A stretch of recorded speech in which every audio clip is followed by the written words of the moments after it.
Hello बच्चों, physics के इस वीडियो में जैसा कि आपने थंबनेल देखा है स्टार्टिंग ऑफ वेक्टर, आज जबकि क्लास 11th के मैकेनिक्स में हम लोगों ने अलग अलग कुछ डिपार्टमेंट को देखा है। यूनिट मेजरमेंट में आपके पास पूरा वीडियो है, जबकि मोशन इन स्ट्रेट लाइन में आपने दो अलग अलग वीडियो देखा है जिसमें speed, velocity, type of speed से एक्सीलरेशन, वो इक्वेशन ऑफ मोशन के चारों जो हमारे हैं v equal to u plus a t हो, चाहे f equal to u t plus half a t square हो, चाहे v square minus u square equal to 2s हो, चाहे S N equal to u plus a by 2n minus 1, ये चारों को हमने प्रूफ किया है। बट आज से मैं कोशिश करता हूँ कि छोटे छोटे पार्ट में, मैंने 10-10, 15-20 मिनट का पार्ट में मैं छोटे छोटे पार्ट से आपको वेक्टर स्टार्ट करूँगा और वेक्टर को मैं खत्म करूँगा। तो सबसे पहले अब हमारा बात होता है वेक्टर क्वांटिटी हम लोग कहते किसको है, व्हाट इज वेक्टर क्वांटिटी। देखिए, हमारे फिजिक्स में क्लास 11th हो चाहे 12 हो, हमें पढ़ना होता है अबाउट फिजिकल क्वांटिटी। क्या है physical quantity? The quantity which can be measured, जिस क्वांटिटी को हम लोग मेजर करते हैं। The quantity which can be measured, जिस क्वांटिटी को हम लोग करते हैं measure. For example length, mass, area, power, pressure, volume, energy, density, speed, velocity, acceleration, इन सबको मेजर करते हैं। बट हमारी फिजिकल क्वांटिटी दो कैटेगरी में बांटी जाती है। एक कैटेगरी होती है स्केलर, एक कैटेगरी होती है वेक्टर। जिस फिजिकल क्वांटिटी में ओनली मैग्नीट्यूड हो, बट बिल्कुल कोई आइडिया नहीं हो about direction, this quantity is called scalar quantity. जबकि जिस क्वांटिटी में मैग्नीट्यूड के साथ साथ डायरेक्शन का भी आइडिया हो आर कॉल्ड वेक्टर क्वांटिटी। तो फिजिकल क्वांटिटी को हम लोग दो कैटेगरी में बांटते हैं, scalar and vector. Scalar quantity are the quantity having magnitude only, no direction, जबकि vector quantity are the quantity having magnitude as well as direction both. तो हम लोग शुरू से देखते हैं, आइए। फिजिकल क्वांटिटी यानी the quantity which can be measured, जिसको हम लोग मेजर करते हैं। इसको दो कैटेगरी में बांटा गया, स्केलर क्वांटिटी और vector quantity. Scalar quantity the physical quantity having magnitude only, no idea about direction, माने नो डायरेक्शन, इसमें डायरेक्शन नहीं होता है, only magnitude. For example mass, length, speed, work, density, power, area, current, volume, temperature etc are called scalar quantity. जबकि the physical quantity having both magnitude and direction are called vector, जिसमें magnitude direction दोनों are called vector. Example displacement, velocity, acceleration, force, momentum, torque, impulse etc। अगर इसमें से कुछ quantity के बारे में अगर आपको आइडिया नहीं है तो आगे आने वाले क्लास में, आगे आने वाले वीडियो में मैं आपको बताऊंगा मोमेंटम क्या है, टॉर्क क्या है, इंपल्स क्या है। तो जैसे कि आप वेलोसिटी सुने हैं, एक्सेलरेशन सुने हैं, ये सब वेक्टर क्वांटिटी है। तो मुद्दा ये है कि ये तो क्लास 9-10 से हम लोग जानते हैं स्केलर क्वांटिटी और वेक्टर क्वांटिटी में मेजर डिफरेंस होता है, किसी में मैग्नीट्यूड है, किसी में मैग्नीट्यूड के साथ डायरेक्शन भी है। तो क्या इन दोनों में इसके अलावा भी और कोई डिफरेंस होती है? तो आइए हम इन दोनों में कुछ और डिफरेंस को देखते हैं। Scalar quantity, vector quantity. Scalar having magnitude only, scalar में केवल मैग्नीट्यूड होगा, जबकि vector having both magnitude and direction. पहला पॉइंट। दूसरा, स्केलर चेंज हो सकता है by change magnitude only, change with change in magnitude only, जबकि डायरेक्ट वेक्टर जो चेंज होता है वो मैग्नीट्यूड चेंज करने पे भी होता है और डायरेक्शन चेंज करने पे भी होता है।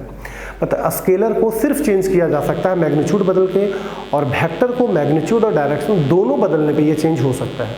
अगला, स्केलर को सिंपल अलजेब्रा नियम से जोड़ घटाव किया जा सकता है, added subtracted by simple algebra. जो 9-10 से आप देखते आ रहे हैं, 9-10 क्या, बचपन से जो आप एडिशन आप देख रहे हैं वो हो गया सिंपल अलजेब्रा। तो स्केलर को सिंपल अलजेब्रा रूल से जोड़ घटाव कर सकते हैं, जबकि वेक्टर को जोड़ने घटाने के लिए हमें कुछ अलग रूल पढ़ना पड़ेगा, वेक्टर एडिशन पढ़ना पड़ेगा। आप सिंपल अलजेब्रा से इसको जोड़ घटाव नहीं कर सकते हैं। स्केलर को सिंपल लेटर से रिप्रेजेंट करते हैं, simple A, simple B, simple X, simple Y, जबकि वेक्टर डिनोटेड बाय एरो, माने वेक्टर क्वांटिटी के ऊपर एक तीर होगा, एरो होगा। जैसे ए के ऊपर वेक्टर, बी के ऊपर वेक्टर, वेक्टर मीन्स एरो, तो एरो से दिखाया जा सकता है। आगे बढ़ते हैं।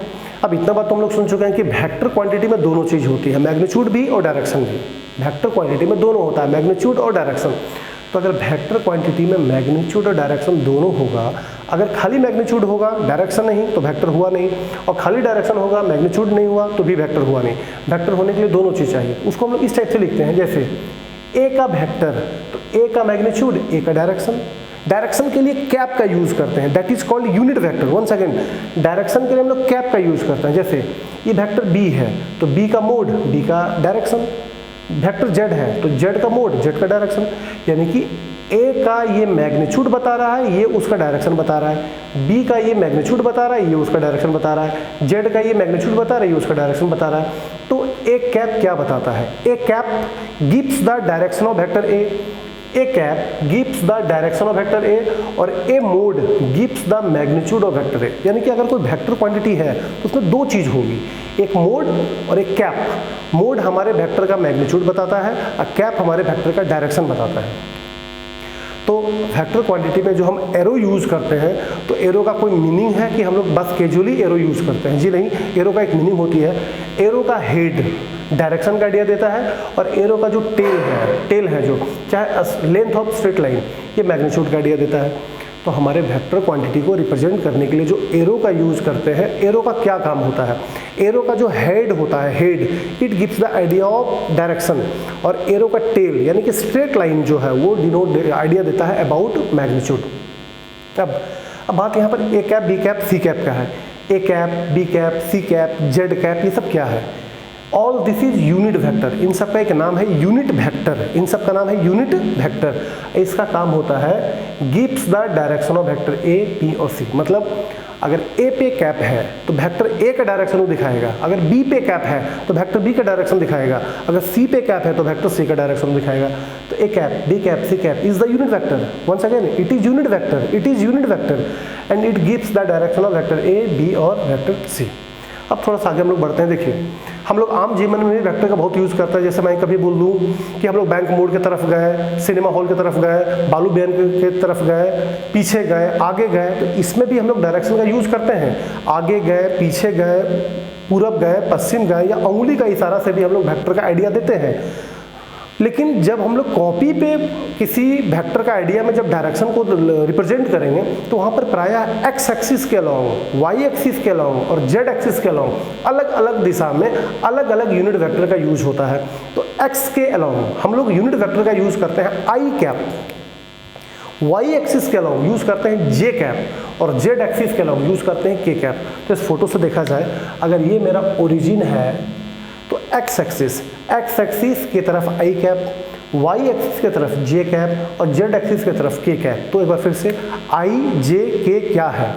आई जे के is the orthogonal unit vector. फिर से आई जे के is the orthogonal unit vector. फिर से आई जे के is the orthogonal unit vector. It gives the direction along x axis, y axis and z axis. Once again, ijk is the orthogonal unit vector. It gives the direction along x axis, y axis and z axis. अगर हम किसी vector को लिखते हैं तो हम लोग का जो मोशन होता है प्रायः तीनों एक्सिस में हम लोग मोशन करते हैं। जैसे हमारा चिड़िया उड़ रहा है, या तो कोई बटरफ्लाई उड़ रही है, या काइट उड़ रहा है, या तो एरोप्लेन उड़ रही है, तो हमारा मूवमेंट एक्स में भी होगा, वाई में भी होगा, जेड में भी होगा, उस पार्टिकल्स का मूवमेंट। तो वेक्टर हम लोग जब डिनोट करेंगे तो आई में भी, जे में भी, के में भी। अब जैसे वेक्टर ए 2i + 3j + 5k, मतलब एक्स में 2 कदम, वाई में 3 कदम और जेड में 5 कदम। Vector B 4i - 4j + 3k, यानी कि वेक्टर अगर हम आई जे के तीनों में लिख रहे हैं, इसका मतलब है पार्टिकल्स का मूवमेंट 3D एक्सिस में है, एक्स एक्सिस में भी, वाई एक्सिस में भी, जेड एक्सिस में है। और एक्स एक्सिस का दिखा रहा है आई, वाई एक्सिस का दिखा रहा है जे और जेड एक्सिस का दिखा रहा है के।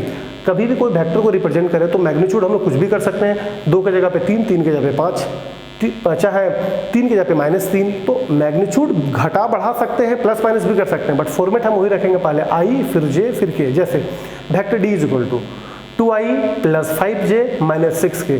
तो नंबर कुछ भी चेंज कर सकते हैं, साइन कुछ भी चेंज कर सकते हैं, बट फॉर्मेट हमारा वही होगा आई, जे और के में। तो अभी हम लोग देखा है स्केलर क्या है, वेक्टर क्या है, स्केलर वेक्टर में क्या डिफरेंस है, और वेक्टर को प्रायः किस तरीके से लिखते हैं। वेक्टर को लिखने का ये सिंबल पकड़िए, वेक्टर ए = ए का मोड इंटू ए का कैप। वेक्टर ए = ए का मोड, ए का कैप। ए मोड हमारे वेक्टर का मैग्नीट्यूड दिखा रहा है, जबकि ए कैप हमारे वेक्टर का डायरेक्शन दिखा रहा है। अब यहाँ के बाद हम लोग चलते हैं वेक्टर के टाइप। वेक्टर कितनी टाइप की होती है? तो आज तक मैंने कहीं नहीं देखा कि अलग अलग बुक का कहना है vector having 5 types, vector having 6 type. Google मैंने किया तो वहाँ पता चला वेक्टर हैविंग 10 टाइप्स, बट मैं आपको यहाँ दिखाने वाला हूँ there are 12 type of vector. हमारे पास वेक्टर 12 टाइप की है। तो कभी वेक्टर में ये नंबरिंग नहीं होता है कि वेक्टर कितने प्रकार की होती है। आप ये बोल सकते हैं there are following types of vector, क्योंकि अलग अलग टीचर, अलग अलग बुक, अलग अलग वेक्टर का क्वांटिटी देखते हैं, कोई 5, कोई 7, कोई 10। तो पहला आते हैं इक्वल वेक्टर। इक्वल वेक्टर क्या है? अगर कोई दो वेक्टर क्वांटिटी है तो दोनों का मैग्नीट्यूड होगा, दोनों का डायरेक्शन होगा। तो अगर किसी दो वेक्टर का मैग्नीट्यूड और डायरेक्शन दोनों आपस में बराबर है तो दोनों एक दूसरे का इक्वल हो जाएगा। If two vector having equal magnitude as well as equal direction then both is called equal vector. अगर किसी दो वेक्टर का मैग्नीट्यूड और डायरेक्शन दोनों आपस में बराबर है, किसी दो वेक्टर का मैग्नीट्यूड भी आपस में बराबर है, डायरेक्शन भी आपस में बराबर है, तो इस टाइप के वेक्टर को हम लोग बोलेंगे equal vector. Vector A is equal to vector B, अगर दोनों इक्वल हुआ तो, जैसे यहाँ से एक लड़का 2 किलोमीटर चला ईस्ट और यहाँ से कोई दूसरा लड़का बी भी चला 2 किलोमीटर ईस्ट, दोनों चला बराबर और दोनों का डायरेक्शन भी सेम है, तो this type of vector is called equal vector. अगर इक्वल वेक्टर हुआ तो दोनों के बीच का एंगल 0 डिग्री, बिकॉज दोनों का डायरेक्शन होगा सेम। सेकंड, नेगेटिव वेक्टर क्या है? तो नेगेटिव वेक्टर अगर किसी दो वेक्टर का मैग्नीट्यूड बिल्कुल सेम बट डायरेक्शन बिल्कुल अपोजिट हो। अगर किसी दो वेक्टर का मैग्नीट्यूड बिल्कुल सेम है लेकिन डायरेक्शन बिल्कुल अपोजिट है, 2 किलोमीटर ईस्ट तो 2 kilometre west, 2 kilometre north 2 kilometre south, magnitude same direction opposite, two vector having equal magnitude but opposite direction, उल्टा, यानी कि दोनों के बीच में एंगल 180 डिग्री होगी और ये वेक्टर हो जाएगा नेगेटिव वेक्टर। जैसे vector A is equal to vector B but सामने कर देंगे हम नेगेटिव, इधर और इधर। अगला कोलिनियर वेक्टर किसको कहते हैं?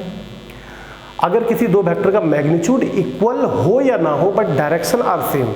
अगर किसी दो वेक्टर का मैग्नीट्यूड इक्वल हो या ना हो, मे बी इक्वल मैग्नीट्यूड और मे नॉट बी, लेकिन मैग्नीट्यूड इक्वल हो या ना हो बट अगर दोनों का डायरेक्शन सेम है तो both vector are called collinear. एक ही लाइन में दोनों वेक्टर हो जाएगी तो कोलिनियर वेक्टर। अब कोलिनियर वेक्टर के बीच में भी एंगल होगा हमारा 0 degree. Two vector having equal और unequal magnitude but direction are same are called collinear vector. Next, चौथा को इनिशियल वेक्टर। अगर किसी दो वेक्टर का पॉइंट ऑफ ओरिजिन सेम हो, यानी किसी दो वेक्टर का इनिशियल पॉइंट सेम हो, स्टार्ट दोनों सेम पॉइंट से होती हो, दोनों का स्टार्टिंग पॉइंट सेम हो, ओरिजिन सेम हो, both are called coinitial. Two vector whose origin is same या और starting point is same, starting point same हो या ओरिजिन सेम हो, vector are called coinitial. जैसे यहाँ से कोई वेक्टर ए नीचे बी ऊपर, ए इधर बी उधर, ए इधर बी इधर, ए इधर बी उधर, तो देखिए सबका ओरिजिन या टेल एक ही बिंदु पे लाई करेगी। उस बुक में ये भाषा भी यूज किया गया, टेल एक बिंदु पे लाई करेगा, दोनों का टेल, हेड नहीं, टेल एक बिंदु पे लाई करेगा तो को इनिशियल वेक्टर हो जाएगी। और दो को इनिशियल वेक्टर के बीच में एंगल कुछ भी हो सकता है।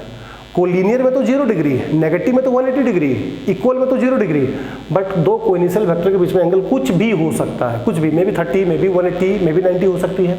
Next, unit vector, very important vector unit vector. ये क्या होता है? अगर कोई यूनिट वेक्टर होगा तो उसके ऊपर एक नोटेशन होगी कैप की, उसके ऊपर कैप लगा होगा। ये क्या होता है?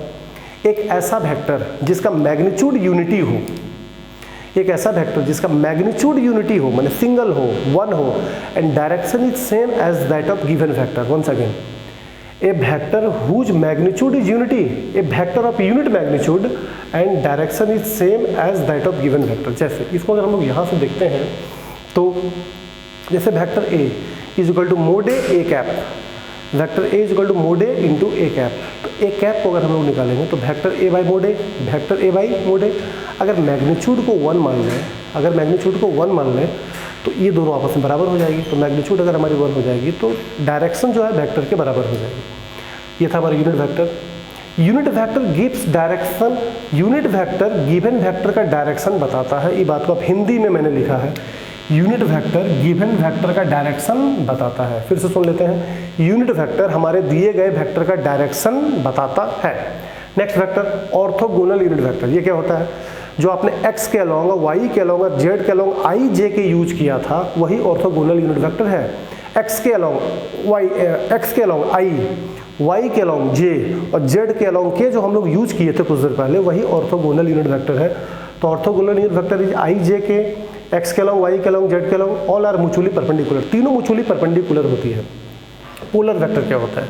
सातवां वेक्टर, एक ऐसा वेक्टर जिसका direction along the direction of motion हो, the vector whose direction is along the direction of motion. एक ऐसा वेक्टर जिसका दिशा, जिसका डायरेक्शन मोशन की तरफ हो, जैसे डिस्प्लेसमेंट, जैसे वेलोसिटी, जैसे फोर्स, जैसे मोमेंटम, इन सब का जो दिशा होता है along the direction of motion होती है, जैसे velocity, acceleration, force, these are called polar vector. Next, axial vector क्या होता है? एक ऐसा वेक्टर जिसका direction along the axis of rotation हो, जैसे पंखा घूम रहा है तो सेंटर हो गया एक्सिस ऑफ रोटेशन, कुछ भी, अगर इलेक्ट्रॉन घूम रही है न्यूक्लियस के चारों ओर तो न्यूक्लियस हो गया एक्सिस ऑफ रोटेशन, सेंटर को एक्सिस ऑफ रोटेशन, तो जिस वेक्टर का direction along the axis of rotation हो, the vector whose direction is along the axis of rotation, the vector whose direction is along the axis of rotation are called axial vector. जैसे torque, angular momentum या angular velocity etc, जो घूमने वाला physical quantity है are called axial vector.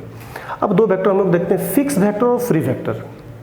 अब एक बात आपको समझना होगा कि देखिए, अगर कोई वेक्टर ये है और कोई वेक्टर ये है, अब दोनों वेक्टर के बीच में हमको एंगल चाहिए, तो एंगल बनाने के लिए किसी वेक्टर का टेल को पीछे किया जा सकता है कि यहाँ पर एंगल हम फॉर्म कर पाए।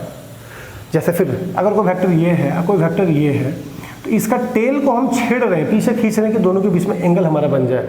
तो जिस वेक्टर का टेल को पीछे खींच के एंगल बनाते हैं, this is called free vector, और जिसका टेल हमारा फिक्स है, this is called fix vector. फिर से एक वेक्टर ये और एक वेक्टर ये, तो जिसका टेल को हम पीछे किए ये हो गया फ्री वेक्टर, और जिसका टेल को हम लोग नहीं छुए वो हो गया फिक्स वेक्टर। और टेल को आगे पीछे करना पड़ता है एंगल को बनाने के लिए।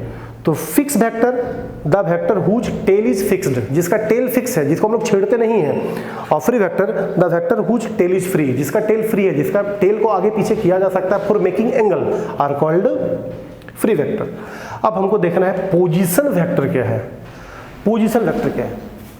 अगर पोजीशन वेक्टर को आप समझते हैं तो यहीं पे थोड़ा समझिए। जैसे मान लीजिए ये मेरा एक्स एक्सिस, ये मेरा वाई एक्सिस, ये अपना एक्स एक्सिस हो गई, ये अपना वाई एक्सिस हो गई। तो इस प्लेन को बोलेंगे X Y plane. X Y plane में कोई भी पार्टिकल्स की दूरी from origin, X Y plane में किसी भी पार्टिकल्स की दूरी from origin, distance from origin, this is called position vector. This is called position vector. Position vector मतलब what is the position from origin, दूरी फ्रॉम ओरिजिन से जो होती है, that is position vector. Next है coplanar vector, एक ऐसा vector जो एक ही प्लेन में हो, the vector whose lie in one plane, एक ही प्लेन के सारे वेक्टर को बोलेंगे कोप्लेनर वेक्टर। एक और 13 में देखा जा सकता है displacement vector, displacement vector, displacement vector. ये वेक्टर क्या होता है? जैसे मान लेते हैं कि एक्स वाई प्लेन है, कोई पार्टिकल्स है ए पर, फिर आ गई बी पर, ये इसका पोजीशन वेक्टर, ये इसका पोजीशन वेक्टर। तो यहाँ से जो डिस्प्लेस किया, this is called displacement vector. तो अगर वेक्टर का नंबरिंग देखा जाए तो लास्ट का 3-4 वेक्टर को थोड़ा फिर से सीरियस होकर देख लेते हैं। फ्री वेक्टर क्या है? जिस वेक्टर का टेल को आगे पीछे कर रहे हैं, फ्री वेक्टर, जिसका टेल फिक्स है वो fix vector. Position vector, origin से दूरी is called position vector, origin से दूरी इज कॉल्ड पोजीशन वेक्टर। और अगर ए से बी तक उसको शिफ्ट करते हैं तो ये जो डिस्प्लेसमेंट है, this is called displacement vector. और एक ही प्लेन के सारे वेक्टर को बोलते हैं coplanar vector. There are 13 types of vector, equal vector, negative vector, collinear vector, coinitial vector, unit vector, orthogonal unit vector, polar vector, axial vector, fix vector, free vector, position vector, coplanar vector, displacement vector. तो what is vector, how many types of vector. अब थोड़ा सा देखते हैं किसी vector का unit vector हम लोग कैसे निकालते हैं। अगर हमें कोई वेक्टर दिया जाए तो उसका यूनिट वेक्टर हम लोग कैसे निकाल सकते हैं। जैसे कोई वेक्टर हम लोग ले लिए 3i + 2j - 4k। वेक्टर लेते समय मैग्नीट्यूड कुछ भी ले सकते हैं, प्लस माइनस कुछ भी हो सकता है। तो कोई वेक्टर हमारे पास है 3i + 2j - 4k, हमें इस वेक्टर का यूनिट वेक्टर निकालना है। तो इतना तो हम लोग जानते हैं ना, वेक्टर a = a का मोड इंटू a का कैप, और a कैप हमारे यूनिट वेक्टर है। तो a कैप = क्या? a कैप = a का वेक्टर बाई a का मोड। तो a का वेक्टर तो ऊपर से ले आएंगे 3i + 2j - 4k, but main मुद्दा है a का मोड निकालना। तो मोड आपको निकालना पड़ेगा। जैसे मोड निकालना सीखिए, 3 का स्क्वायर प्लस 2 का स्क्वायर प्लस, हमेशा प्लस का यूज करेंगे, बीच में माइनस नहीं होती, प्लस -4 का स्क्वायर। अगर कोई माइनस में रहेगा तो -4 का स्क्वायर में, इस पे होल्ड अंडर होती है। कितना हो गया? 9 + 4 + 16, 3 का स्क्वायर 9, 2 का स्क्वायर, तो 9 + 4 + 16, ये कितना हो गया? 16 × 4 = 20, 9 29, रूट अंडर 29। अब यहाँ बैठा देंगे मोड में रूट अंडर 29, सॉल्व करेंगे। अगर ये सॉल्व होती है तो करेंगे, नहीं तो हम छोड़ देंगे। ये हो गया हमारे वेक्टर का यूनिट वेक्टर। एक और एग्जांपल, जैसे कोई वेक्टर है हमारे पास 4i - j + 2k। अब इसका यूनिट वेक्टर निकालना है, तो b कैप = b का वेक्टर बाई b का मोड। तो b का वेक्टर तो मिल गया 4i - j + 2k। अब मोड के लिए हमको निकालना पड़ेगा, जैसे 4 का स्क्वायर प्लस -1 का स्क्वायर प्लस 2 का स्क्वायर का रूट अंडर। अब पूरा सॉल्व करने पे क्या मिल रहा है, 4i - j plus 2k by कितना आ रहा है 16 और एक 17 18 19 20 21 रूट अंडर 21। अगर ये सॉल्व होता है तो करेंगे, नहीं तो ये हो गया हमारा यूनिट वेक्टर। यानी इस वीडियो में आपने देखा वेक्टर क्या है, वेक्टर का दोनों डिफरेंस क्या है, वेक्टर को लिखते कैसे हैं, हमारे पास 13 टाइप ऑफ वेक्टर आ रहे हैं और किसी वेक्टर का यूनिट वेक्टर कैसे निकालते हैं। नेक्स्ट वीडियो में आपको दिखाऊंगा किसी दो वेक्टर का एडिशन कैसे करते हैं। ये बात तो शुरू में हम लोग सुने, किसी दो वेक्टर को अलजेब्रा नियम से जोड़ घटाव नहीं किया जा सकता है, तो आखिर वेक्टर को जोड़ने के लिए हमारे पास क्या रूल होती है। एक होती है triangle law of vector addition, एक होता है parallelogram law of vector addition, एक होता है polygon law of vector addition. तो नेक्स्ट वीडियो में आपसे मिलते हैं addition of vector and their subtraction. Thank you. एक स्क्रीनशॉट लेके इसका नोट्स आप बना सकते हैं।